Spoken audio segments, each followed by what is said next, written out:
Conversations with Nicole. Let's talk about it. Tell me all about it. I'm here. I wanna know what's on your mind. Ooh, the world needs to hear from you, and I'm so glad to have a conversation to reach the nation. And it's all about you.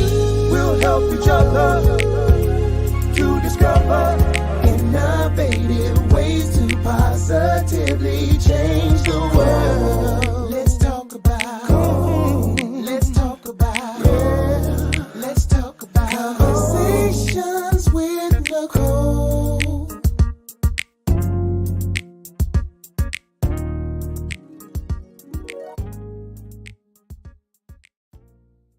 Greetings. Happy Wednesday. Welcome to Conversations with Nicole. I am Nicole Everett, your host, and Conversations with Nicole is a talk show based in Tallahassee, Florida, focused on connecting the community through conversations. And today is what I call Wellness Wednesday, which is an opportunity for you, me, and my guests to chat about an interesting topic. And today we are talking about teens aging out of foster care.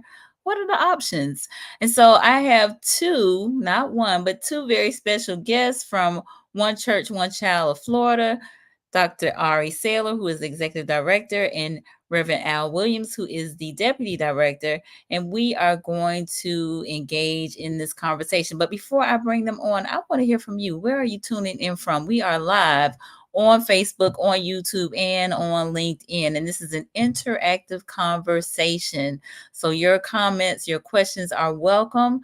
If you will, in the comments, let us know what city and state you are tuning in from so we can give you a shout out. And please be sure to like and share, tag a friend and let them know they need to be on here. One Church, One Child is all about mentorship, foster care, and adoption. And so we are going to dive into some of those topics, foster care especially, but a little bit on the mentoring as well as the adoption piece. So I see Miss Kesey, who is here in Tallahassee, is on with us. Thank you for being here.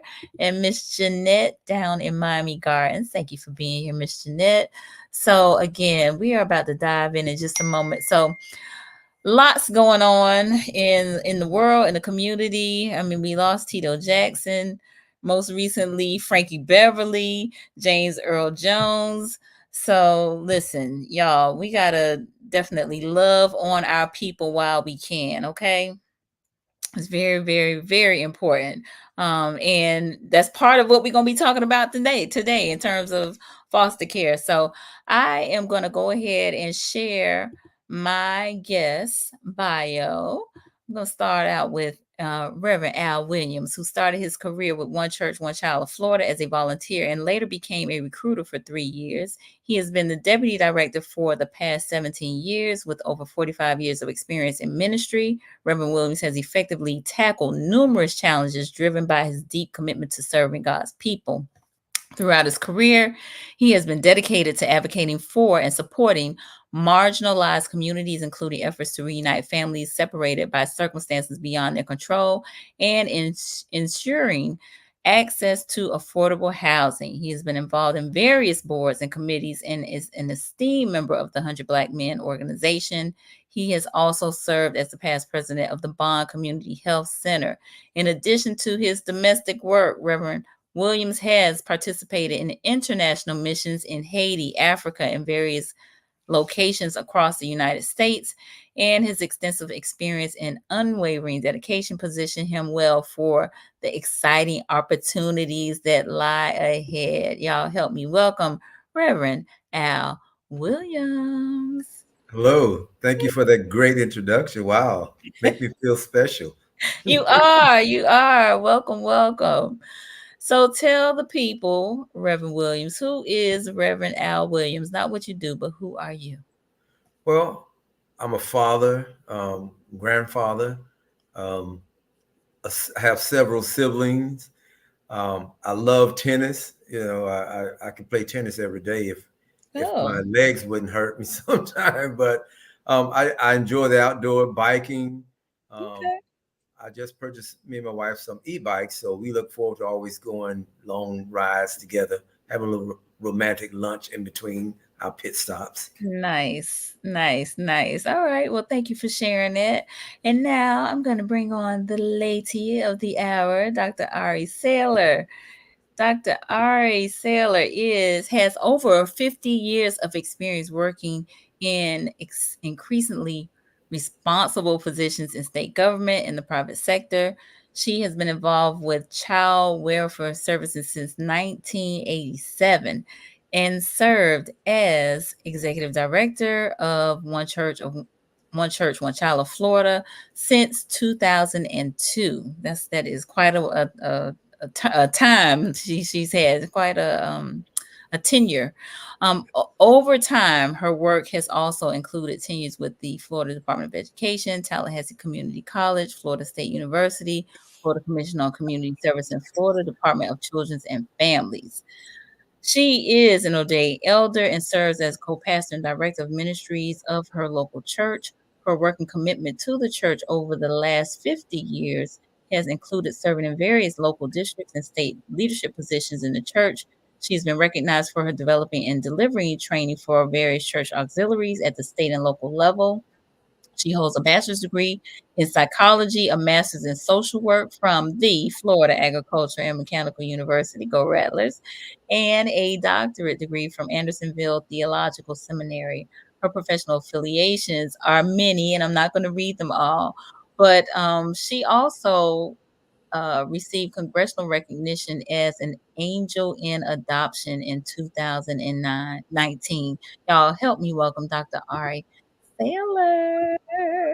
Welcome. Hello, good evening. It's Hey, great to be with you. good to have you. Good to have you. So, Dr. Saylor, tell us, who is Dr. Saylor? Not what you do, but who are you? Well, let me start with what's most important to me. I'm a child of God and Mm-hmm. excited for that and very thankful and grateful. I'm a mother, grandmother, wife. Let me start. 51 years of marriage, Wow. and we are blessed. We have been blessed to have 9 children. We have what do we have? We have 5 children, one which was adopted. We have 9 grandchildren, and now we have about 7 great grands. So the great grands are coming in, and we are excited to see our lineage and Wow. legacy and how God is blessing. And we enjoy working in the church very, very much, our ministry, and the things that we do not only in the church but in the community, being involved with the school board and the some of the things with the sheriff's department, and just whatever we can do to help in our community. Love it. Love it. Love it. Wow. I love to hear about the legacy of the children and the grandchildren and the great grandchildren. So that's beautiful. All right. So we have quite a few folks that have joined us. So I want to acknowledge them. The first one being my mom. Thank you for being here down in Miami. Also, Miss Tracy Gole, who is here in Tallahassee, and Laquita Cohen. Thank you for being here. Speaking of Miami, you all have an event coming up in Miami. Tell us about it. Yes, we've got a faith leaders prayer breakfast that is scheduled for September 28th at Mm-hmm. 8 a.m. The doors will open at 7:45. We will be at New Shiloh Missionary Baptist Church that's located at 1350 Northwest 95th Street there in Miami. And this is a clarion call to participate in a spiritual discussion on how faith communities can connect with agencies to collaborate to serve our children and families in the greater Miami area. So we're looking forward to a great event and invite everyone to come join us. Nice, nice, nice, nice. Now I had you all on the radio show this past Sunday, so uh, that's here local in Tallahassee, but we are worldwide right now on YouTube as well as on Facebook. Look, heck, on LinkedIn as well. So hopefully the Miami folks can tap in and definitely be a part of the event that you all have coming up. We'll talk about that, repeat that again for folks that may tune in a little later. But I'd like to just get started with what One Church, One Child is and who you serve. Well, One Church, One Child, we are a faith-based nonprofit organization. Statewide, we have board members appointed by the governor. We are in every region of the state. we support children that are in care. We're specifically targeting minority children because we know we are the least to be adopted, underserved population. And so we want to make sure that our children get the attention that they deserve to find permanent homes. And so we have two offices, one in Jacksonville, one in Tampa, and a satellite office there in West Palm Beach. So we are very active, again, working with all the community-based care agencies throughout the state to ensure that our recruitment for families, mentors, and partner churches, more importantly, to get that information shared with their congregation to help us find those families for our children. Nice, nice, nice, nice. And so, why the church? I mean, why are you targeting the church in particular? Well, we know one thing: the church is the missing link.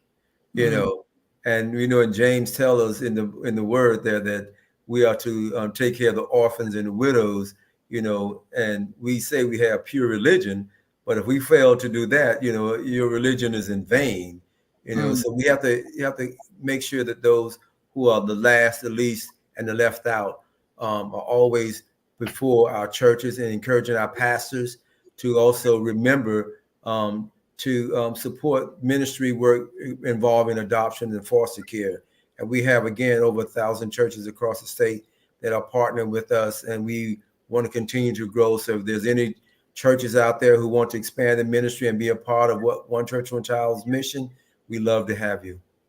nice. All right. Now, I again appreciate you sharing that because as Tyrone has just stated, this is a topic I don't believe very many people are familiar with. This is actually my first time ever hearing about this. So this is why we do what we do, right? That's right. That's All right. right. Look, Lakita said, "Thank you, Reverend Al. I have enjoyed working with you. The many years I worked in adoption, a true man of God, striving to find forever families for children. Love it. Love it. Thank Thank you you, for Lakita. sharing that. Yeah, thank you for sharing that. So let's dive in. We're talking teens aging out of foster care. What are the options? I think a good place for us to start would be around just giving some information around the number of teens or young people, not necessarily teens, but young people that are in foster care currently in the state. If y'all can give some numbers around there and how many are aging out. There are approximately 15 to 20,000 children in foster care on some level in the state of Florida. Mm, We have each month, 100 young people across the state aging out of foster care in need of connections. mm, okay. And so this is why we are tackling this topic, right? Because that's a lot of teens. Yeah, absolutely. Absolutely. I Absolutely. think the important part is that it's the awareness, bringing about awareness to our faith community. We have everything that we need, and is in the church, and we have families that are there and are actively in other parts of the ministry. So we want the churches to expand their position when it comes to adoption and foster care and mentoring of our children that are left behind in foster care. And again, they're children that look like you and I. And Mm, so we got to do a better job in supporting, because the state cannot raise a child. mm, That's so true. They can't. We need families that can come in and provide that support and love for our children that are in care. indeed, we do. So Tyrone look, he is on it. Where do they go after they age out? Tyrone, we gonna get there. We gonna get there. Good. Just slow down, Tyrone. We gonna get there. All right. We got Mr. John White who's over in Jacksonville. Thank you for being here. And Virginia Daly, the mayor's wife. Thank you for being here, Jenny. We appreciate you. A great and important topic. Yes. So let's all right, let's talk about like what happens. Like, you have these young people that are in foster care, and at the age of 18, they age out. Absolutely. And the unfortunate part is that for the teens who have no connections, and aging out. There are some who are in the independent living program, but Mhm. children must qualify for that program. In essence, your grades need to be in a certain place.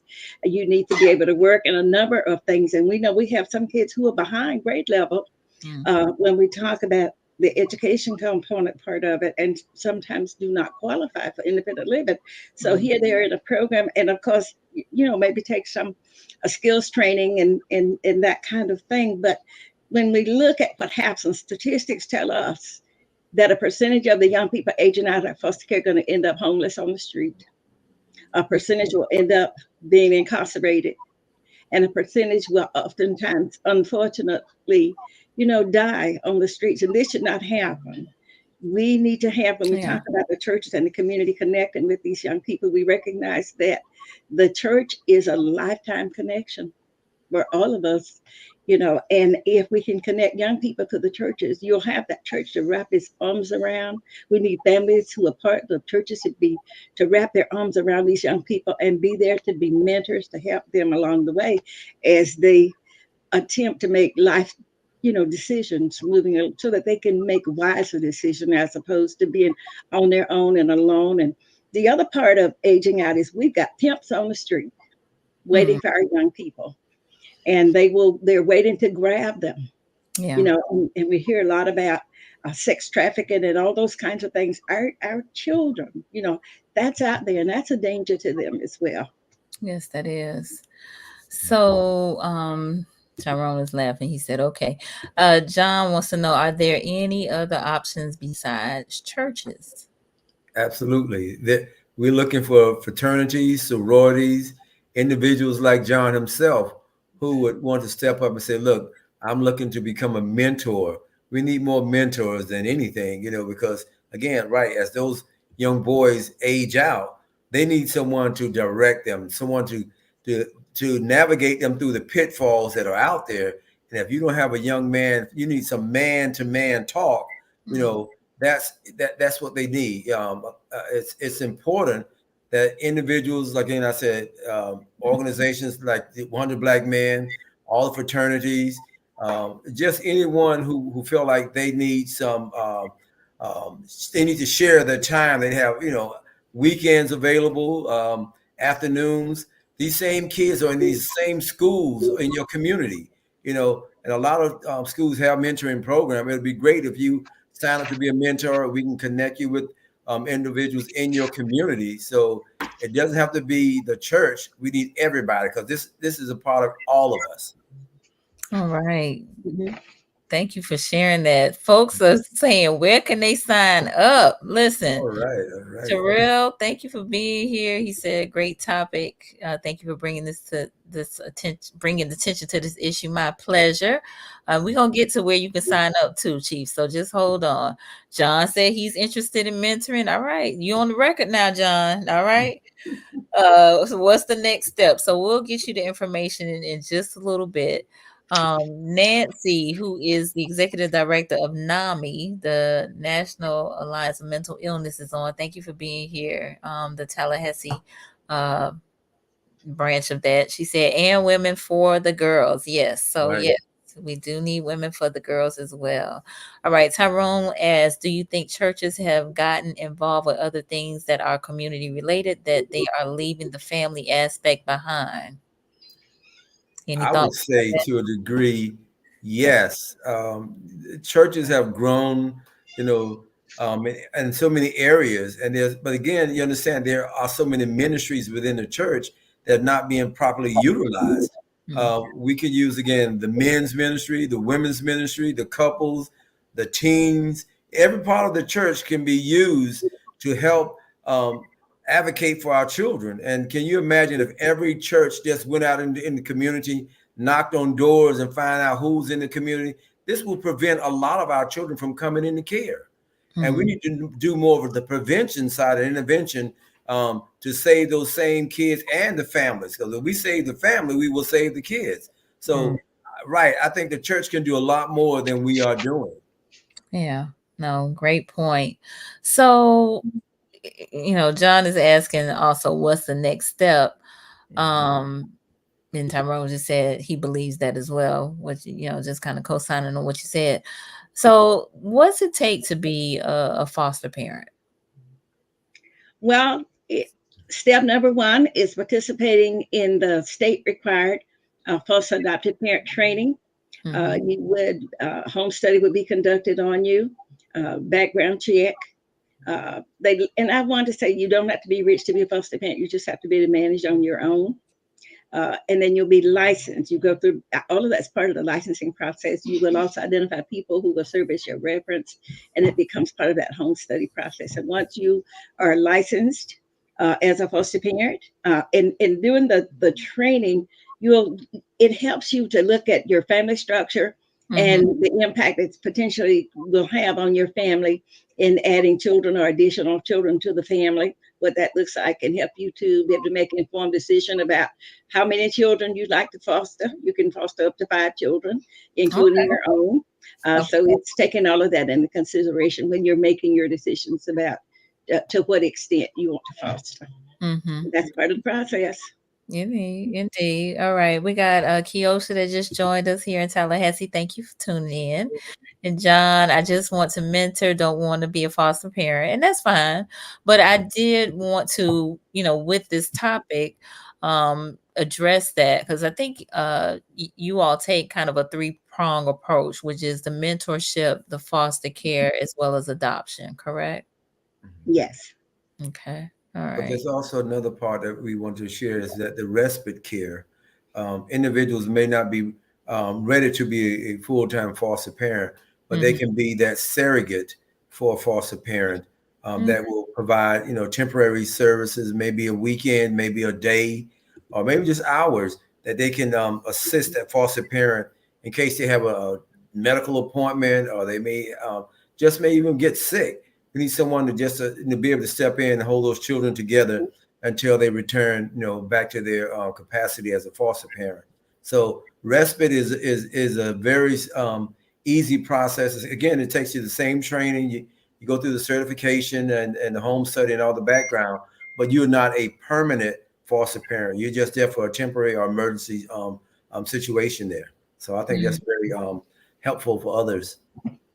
Yeah, that is very helpful. So there are resources that are available that, I mean, that's really the point for foster parents, and respite is one of those things. So it doesn't, while the responsibility does fall on you, yes, to make sure that child has a safe place to live while they're in your care, there are, you know, resources, monetary resources. There are other things that are offered, and respite is one of those, right? Correct. Yes, Okay. it is. And Okay. I would just like to add that there's the monthly subsidy for adoption, the monthly board rate for foster parents. Also, and as you indicated, the medical subsidies available to take care of the medical needs of the children as well. Okay.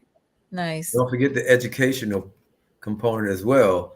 If those Mm-hmm. kids qualify through the independent living program, they get to go to college free in the state of Florida, 4-year or 2-year or trade school, absolutely free. So the parent will not have to worry about the cost of that child, going to college. It's already covered. Nice. Good. Absolutely. Good to know. And And there's one more thing for adopting, and that's folks who are adopting, depending on where you work, the legislature has seen fit to say a round of extra thank you for adopting, and they are offering to parents who adopt children $10,000 per child. And it is a one-time thank you. And for folks who are involved in law enforcement, this last couple of years, the legislature increased that amount to $25,000 per child for law enforcement officers. Wow. It is just to say thank you. We appreciate and how important it is to make a difference for these children. That is something. So we have a few folks that have commented, and my sister just joined us. Thank you for being here. Kesey says she would like to be a respite. So I think maybe to provide respite care. So I hope y'all are keeping a list of all these folks that are saying they want to sign up and do things. Right. Look, I see Dr. Seller, you got your pen and paper out. I have it. I am writing as you speak. Right, right. We got it We covered. appreciate this. I love it. All right. Laquita, she said additional and great benefits for adopting older children as well. Okay. And You I all could want say, that?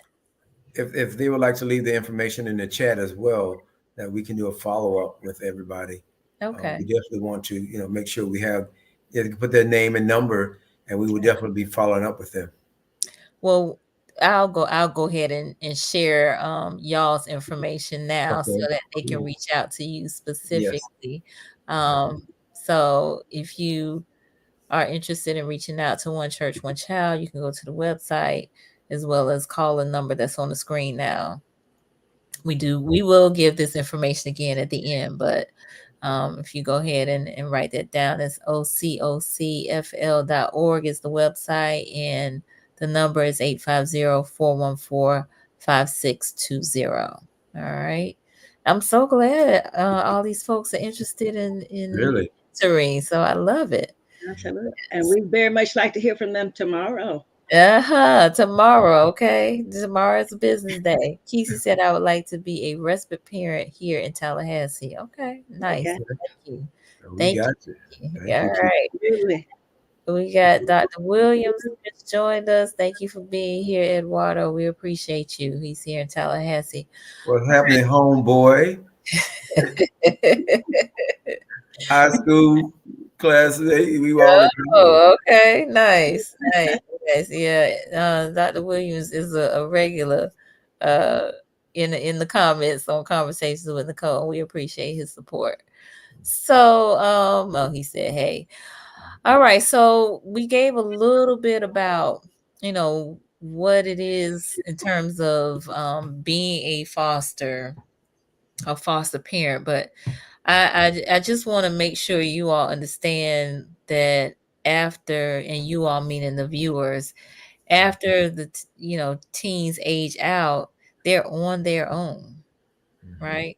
They're on Mhm. their own, and part of the reason why One Church, One Child is proposing or connected with the churches is such that once they age out, they will have a place that will be an extended family, a surrogate family, that can, wrap their arms around them, right? Absolutely. Yes, because once they age out, they're having to contend with housing, Mhm. education and employment, financial literacy, health and wellness, social connections, legal and advocacy services, emotional and psychological support. And that's a lot. Yeah. Can you imagine at the age of 18, you got to deal with all of those things on your own? You Yeah. know, yeah, yeah. We have adults right now who still is a challenge for some of those areas, so we have to have that support system in place and let those kids know where they can find the services or the churches Mhm. that are available in their community. So when we know that those children are aging out in certain areas, we want to have the churches available to say, Mhm. okay, Michael, you can go over to Philadelphia Primitive Baptist Church, or you can go Mhm. over to Bethlehem or Bethel Baptist or Right. New Shiloh down in Miami. Wherever that child is Mhm. located, there should be a refuge for them to connect as they age out of the foster care. Absolutely. Absolutely. We got Mr. Wallace Ward who just chimed in. He said, I'm here to help with my program, the Builder of Men Training Academy. He's here in Tallahassee. He said, I managed an extended foster care home for a while, and it was an eye opening experience. I'd love to know more about how I can help. All right. Great. Absolutely. We look forward Look, to that. look. We Dr. would Stella is writing. She is writing your name down, Wallace. So trust and I believe. have it. I have it already. all Thank right. you, Wallace. We appreciate that so much. So, listen, y'all, we are about halfway through our conversation. For those of you who may be just tuning in, I'm on with Dr. Arie Saylor, who is the Executive Director of One Church, One Child of Florida, Reverend Al Williams, who is the Deputy Director of One Church, One Child. And we're talking teens aging out of foster care. what are the options? We've already mentioned what it takes to be a foster parent, some of the things that you have to go through with training, and some of the resources and benefits that are afforded to you, but also that mentorship is needed, desperately needed. And you don't have to, um, it doesn't necessarily have to take a whole lot of time, but it's the quality of the time, right? Right. Absolutely. Mm-hmm. So we want the kids to know that there is someone who's concerned about their future. You know, if it's nothing but a weekend, even if you decide, hey, let's go to the movies. Go to one of FAMU home games. FSU, whatever. So just getting an opportunity to share that time with someone who's concerned about the welfare of that child. So yes, we would love to extend that mentorship and the time. That's all quality when you're connecting with the child in care. Absolutely. So, so a little bit about what the options are. You said potentially they can go to school. College could be paid for, or some type of post-secondary education, but they have to have certain things in place, correct? Absolutely. Mhm, Young people need a place to stay, live. mhm. For those who are in independent living, that's a totally different program, and there are other supports that are available for them. But again, for the young people who do not qualify and are aging out of foster care, but really, really need to, would like to go to college or vocational school or technical college for additional training, need to support, need a place to live, and need supports in place, someone to be there to help guide them through the process of living, in terms of where to go, what to do, and how to do. That's really important. Yeah. So, and you also talked about, for those who may have tuned in late, some of the maybe not so pleasant paths that can occur, right? In terms of options, there's human trafficking that takes place. There is homelessness that takes place. There is, you know, um, maybe some substance abuse that takes place, and some health, mental Absolutely. illness that may take place, right? As a result Absolutely. of, you know, Yes. just You'll being out. find that with the young people that oftentimes they're struggling with mental health issues, because of what is happening now, has happened in their lives and has impacted them. We talk about trauma, the trauma that they've experienced from just simply being placed in foster care and Mhm. through the years, and then to age out without the necessary supports, someone in your life to be there with you. And let me be frankly honest. I think sometimes young people, uh, based on experience, they're ready to get out. They'd like to get out of foster care. Mhm. And sometimes you'll have young people who've run away, and we read it in the newspaper. You hear about that. But if we can get churches involved with our young people, either before they come into care or while they're in foster care, become that connection, that support, so a child doesn't feel like he's got to run away. Or Mhm. and the other part I want to say about that, if we have enough foster homes, so children are not, uh, or there just not enough homes for all of the kids who are coming into care, and that does happen sometimes.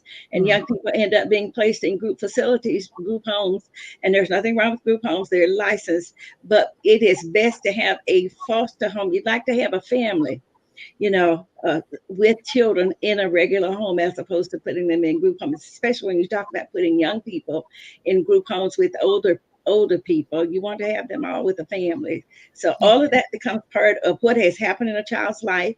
And by the time they have sometimes served in lived in several different foster homes, and they Mhm. get to that place, they're ready to get out of foster care.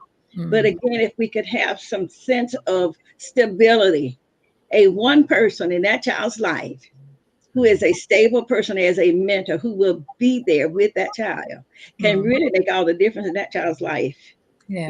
and help him or her get to that point of not only being able to age out of foster care, but being able to go to school with some stability, being able to get a job, being able to do all the things that we do with our own children to be there to help them. These children need that help. Yeah, they do. They do. Mhm. All right. We have a question from Laquita. She said, "What are the requirements, qualifications for being a mentor?" That will be based on the needs of the young person, and based on we've got the older teenagers, and it's based on your experience and your interests and your capacity in terms of what age child you want to mentor. And what they do is match with the system. They will match you based on who you are, what you're interested in doing, what your experiences have been, and the particular child. Okay. Now, do you all get involved in that, or is that something that the agency does? It is something that the agency does. But what we do with all of our families, whether they're foster care, adopted, or mentoring, we Mm-hmm. stay with our families from the time they come through the door and begin Okay. to work with us. We refer them out for the training and the approval, and throughout their placement, their experiences, we follow up with our families to see how things are going. We are not only an advocate for, but an advocate with all of our families who come through the door to work with us. Got it. Now, I think she was also asking, was there any training, I guess, as it relates to being a mentor? Yes, there Yes. is training, and that will be provided. Mhm. Okay. Okay. Gotcha.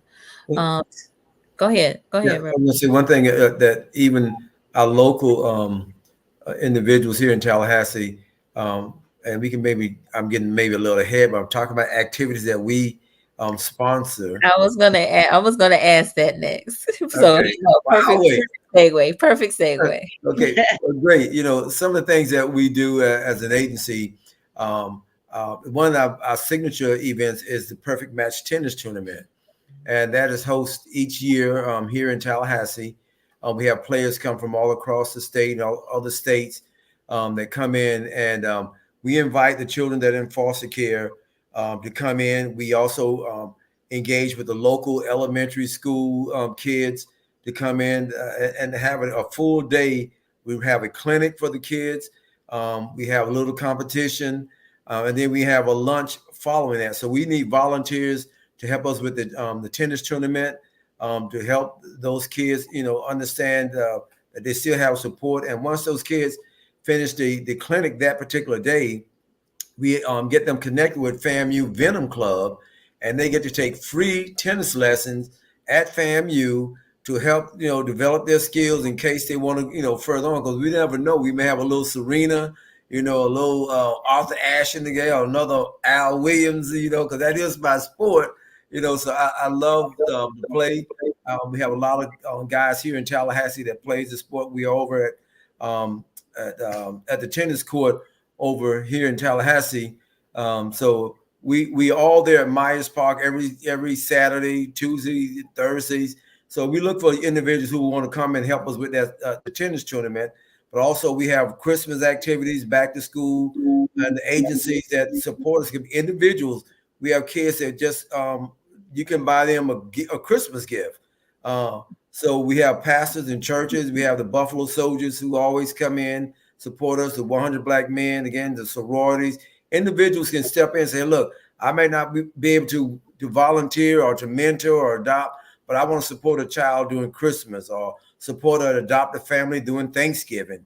So we have, there's other ways that you can support our agency, and which rolls over to support the families that have these kids, and families that are in need.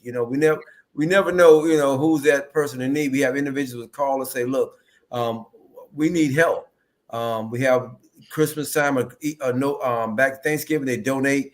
Churches have donated baskets for families. We've been able to support families in that area. So anybody can help, and so we're looking for any way that you want to support One Church, One Child, and the children and the families that we support all across the state. We welcome you. So again, that Perfect Match Tennis Tournament is always in April or May, depends on the weather. This will be coming up our 12th year. So we'll be looking for volunteers to help support. You can also make donations again. So yeah, keep in touch with us. those of you who are tennis enthusiasts, if you even don't like tennis, you still can support it. If you don't know a lot about it, we want to welcome you to come and help support that particular activity. Mm-hmm. So Tyrone, he has a question too, but he said, I can certainly help with donations being that I reside in Minnesota. All right. He also had a question. He said, do children in the foster system get the same quality of education as a child who is in their family? Well, that's a great point. The quality of education is there. However, when a child is in one foster home and then they move to another foster home, or they may move to another city, their grades again have to be transferred to that school, and it's up to the school to make that. They're required to contact the local school and get those kids' grades transferred. However, sometimes it doesn't happen in a timely manner, and by the time that those grades get to that child, the child may be in another home or maybe in another city. So we have to ensure, we need advocates also on the educational level to follow and track our kids to make sure that they're getting the requirements, and when it's time to graduate, they're on point. So that is something I really think we really need to put more emphasis on, the educational aspect of our children when they're in care. Absolutely. We had a little technical issue there, but yes, absolutely. So Tyrone commented, he said, this is really good to know. Yes, yes, yes, yes. We have Sharice Du Bois, who is with us, who's in the Atlanta area. Thank you for tuning in. So we're talking about teens aging out of foster care. What are the options? And that question around education is important. As you have already stated, Reverend Williams, since they are so transient, sometimes it's tough to get a hold of whatever the lesson is, right? Because they are in and out of different homes or facilities or what have you. So that is a challenge, right? Yeah, absolutely.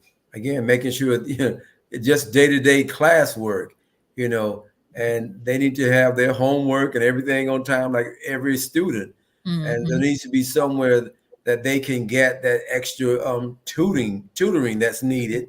For example, 100 Black Men, we have a tutoring program over at Griffin Middle School, and those kids can come on Saturday mornings. We can help them with activities, help them with their schoolwork, but also during school days, there need to be individuals concerned about Michael's homework or making sure that it's carried over to the foster parent. Again, making sure they're on target just like every other student. Right. Okay. Very good point. Yes, go ahead. I would suggest that that's also a great support for the foster parents, who are keeping the children 24/7, and to have someone come alongside and be of assistance to these young people can make all the difference in the world. And when you think about these children, what they have been through, the trauma that they experienced from being removed from their homes, what they are thinking about in their minds when they're in the classroom, just being able to encourage them, why they are experiencing these life challenges, I think can make all the difference in the life of a child, can make all the difference. Absolutely. Absolutely. Wow. So, again, my wheels are kind of turning. I kind of quickly glazed over some of the issues that foster children may be facing as they age out. Um, you know, Housing, education, employment, social connections, like building and maintaining those supportive relationships can make a big difference. So, programs, we had Wallace talking about his program that he has, his mentoring program. And so having those types of programs available, he had the Builder of Men Training Academy. Yeah, that's going to be critical. And so being aware that these programs are available, and I don't know if you all were aware that this program was available, the Builder of Men Training Academy, Reverend Williams and Dr. Saylor, but Wallace would be a good one to connect with. Right. And I'm not familiar with this program, But I would like to learn more about it. Even just the fact that he's willing to, support kids in foster care. Like I said, the builder of men, and that's so true. And that's one of your um, um, person said earlier about also our young girls having that same experience, because teenage pregnancy with our kids aging out, and then you imagine you on the streets with a baby, or you're expecting, and that's more to think about. Right. So we need to have homes available for those kids after they age out that will take the child and the mother, provide care for both of the individuals there. Yeah. Mm-hmm. I would absolutely add, and that's to keep to keep those children from coming into foster care. That door is open, and I call it the revolving door, and that sometimes kids who are aging out without those supports end up having children out there alone, and the children are removed and placed into foster care. So here the cycle continues, but we have an opportunity before us, I think, to really make a difference and cut some of that off by being actively involved in the lives of these young people. Yes. I'll share this. A young individual who aged out of care, one of the things that she said, that if she had a child, she would not have a grandmother for her children. Can you imagine that? Something that, Gosh. you having a child and not having a grandmother, or grandfather, or someone to call uncle, or auntie, so we also need surrogate aunties and uncles and grandparents that they may not adopt, but be there, Mhm. Uh-oh. Reverend Al tuned up, but I want to pick that one up because Okay, come on. one of the things that we have over the years and working with young people who were in foster care. There were times, sometimes I'd go into sessions when young people came up to Tallahassee when I worked for the department. And in one particular session, we had a young lady in there and they were talking, and she was saying, had I known what I know now, that I would have been adopted from foster care, because she was getting ready to get married. She was getting ready to have a baby, and she realized that she didn't have a mom in her life, to be there and to share with her and to be a part of the things that were happening that are so, so important to families. Yeah. And so it makes a difference. So I'd like to encourage people that even teenagers, teenagers deserve to have a family too. Yeah, When you think about it, if you adopt a foster teenager, they're not that far over getting them to that point of being able to get out of and get to college, and then right. just help them through that part of life, and be a family for them. So then these children that eventually get married and have children, they'll have parents and grandparents, to come back and be a part of their lives. And I would suggest become a legacy, or allow a child to become part of your legacy. Yes. Tyrone said, wow, that's powerful. It is, those of us who have not had that type of experience, it may seem quite foreign to us, but to hear that, it's tough to even imagine, like you said, not having a grandmother or auntie or uncle or somebody that can love on this child. So yeah, that's deep when you put it like that. All right, I think Reverend Al. Yeah, I got Is, cut off there for some it's reason. okay. We got you back. We got you back. Right, All right. right. All right. So I want to move to, or segue to, you all have some workshops or some trainings coming up, correct? Yes, we do. We're going to have all across the state of Florida, and beginning tomorrow night, which is September 19th, from 6:30 to 7:30 Central Standard Time, and that's 7:30 to 8:30 our time, Eastern Standard Time. And we will be sharing ideas on community involvement and helping children in foster care, uh, families, and children at risk for being placed in foster care, and also talking about the children who are aging out of foster care and being able to connect them with the family, connect them with the church. So we're going to have some great conversations. And those dates are, again, tomorrow night is our very first community education forum on Zoom. And then on the 26th, we will be covering the Northeast region, and that's the Jacksonville area down through Gainesville. Actually, these are statewide. Anybody can get on anywhere in Florida. If you miss one, get on the other. And then we have on October 17th, we will be covering the Central Region. That's the Orlando area and about. And then on the 24th of October, the Southeast Region. And on November 14th, the southern region, the Miami area. And then, of course, we will close it for this part of the calendar year on November the 21st with the Suncoast region. So, again, these Zooms are open for anyone to attend.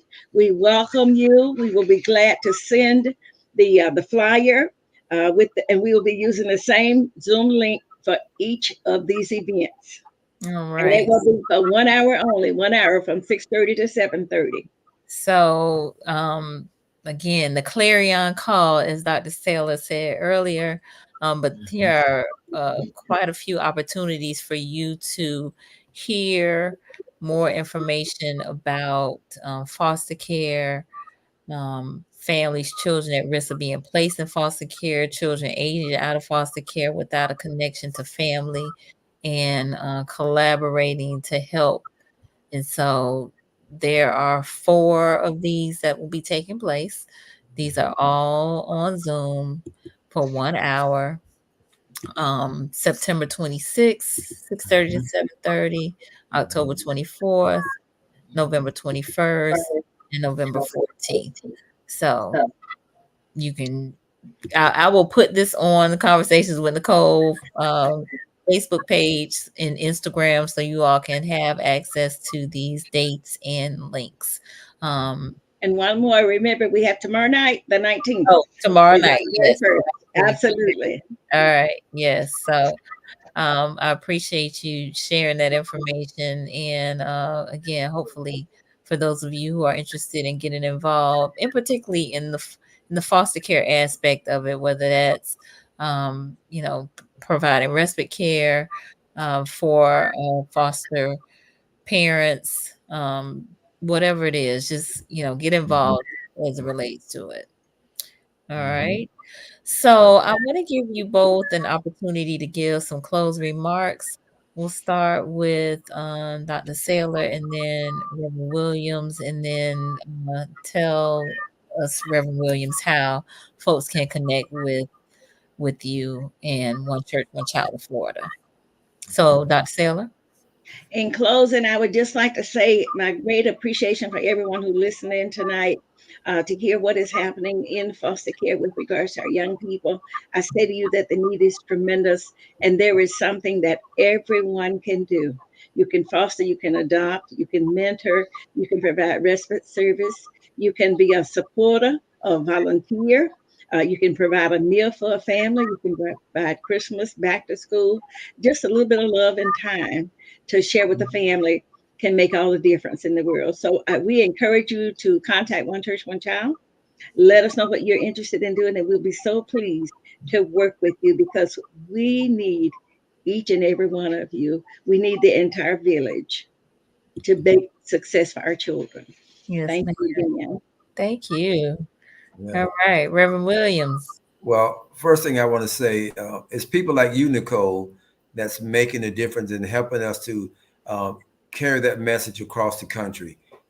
Because with people like you, it makes the difference. And then again, we're educating our community. We're bringing about awareness. And I'd like to say one thing, we have also a part of One Church, One Child is our local advisory committee.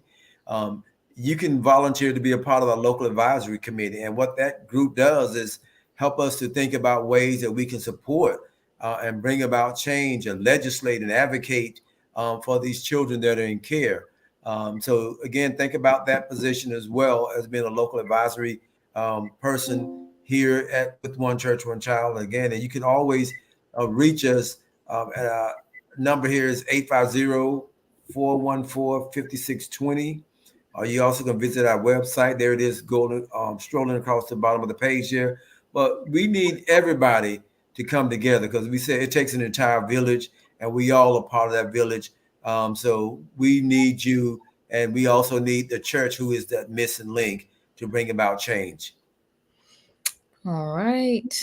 You all heard it.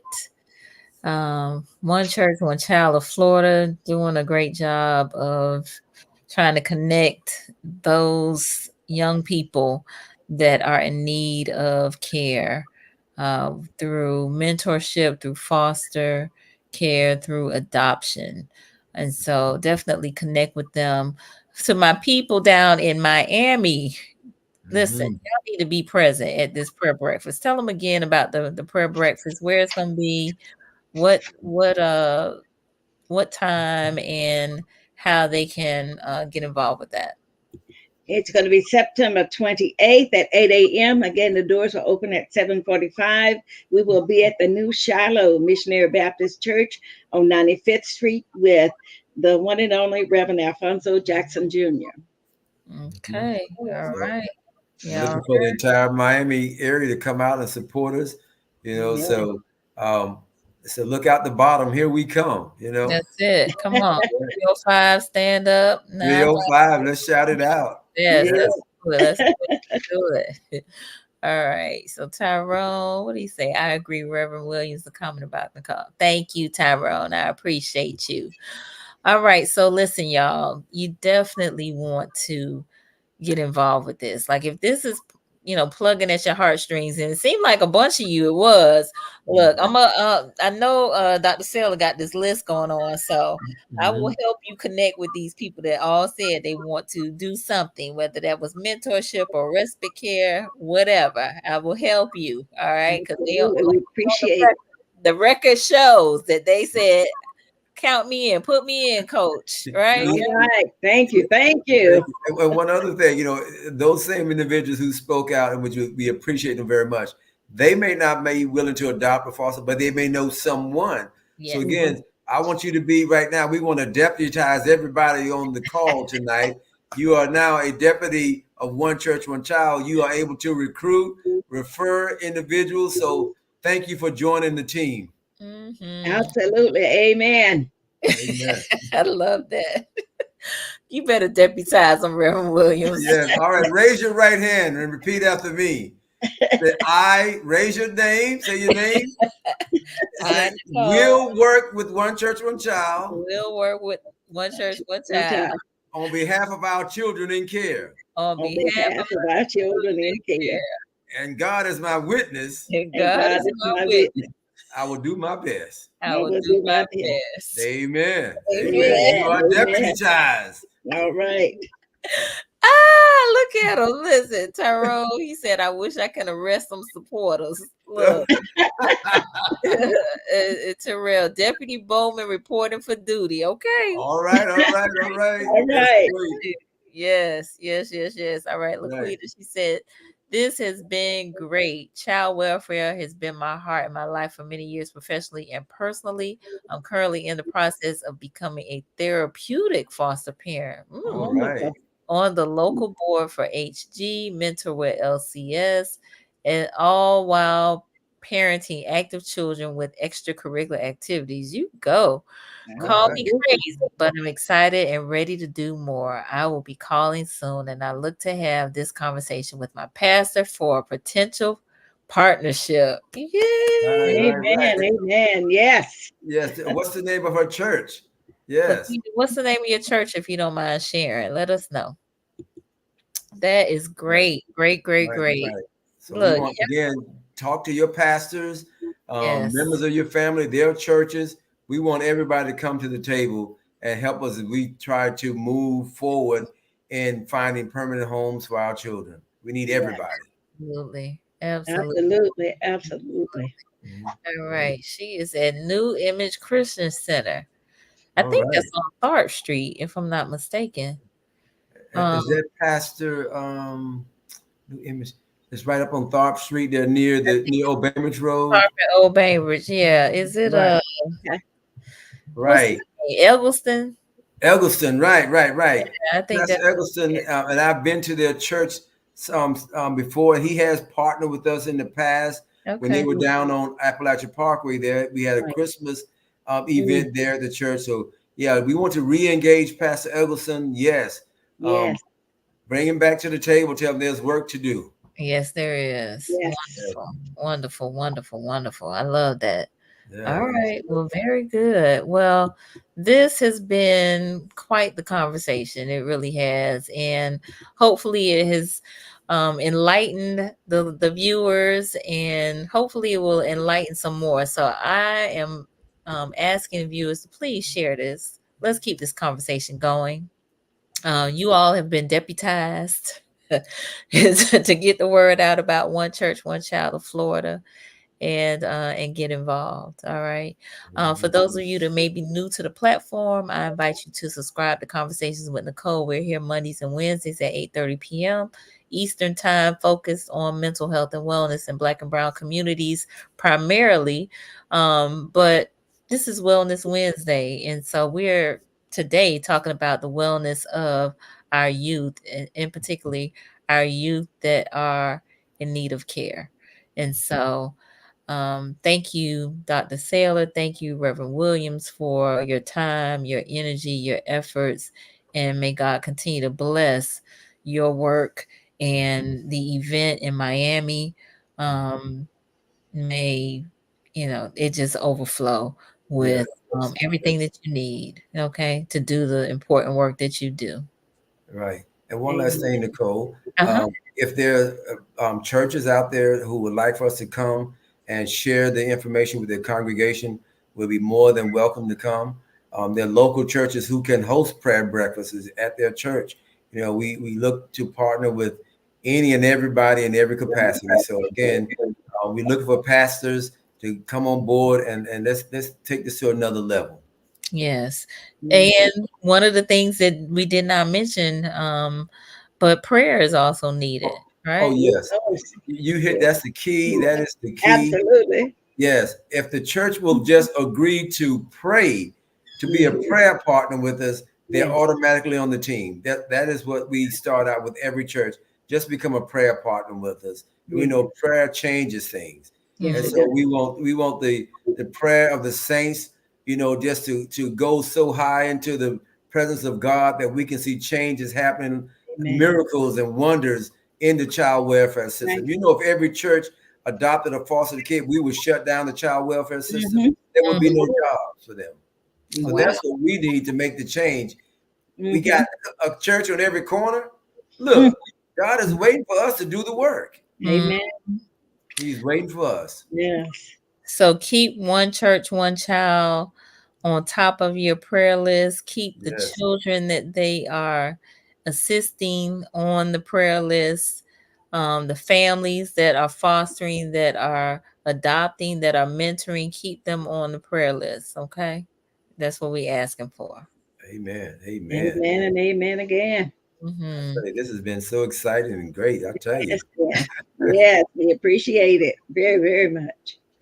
You are welcome. My pleasure. All right, Tyrone, I believe in prayer and the power praying brings. All right. Yes. Amen. Yes. Yes. Very good. Very good. All right, good people. Well, we are going to sign off. Oh, one last thing. I have two more shows this week. So tomorrow I have a special show at 4 o'clock on fair housing. Attorney Kenya Robertson, who is out of South Florida, will be my guest. She is a fair housing guru.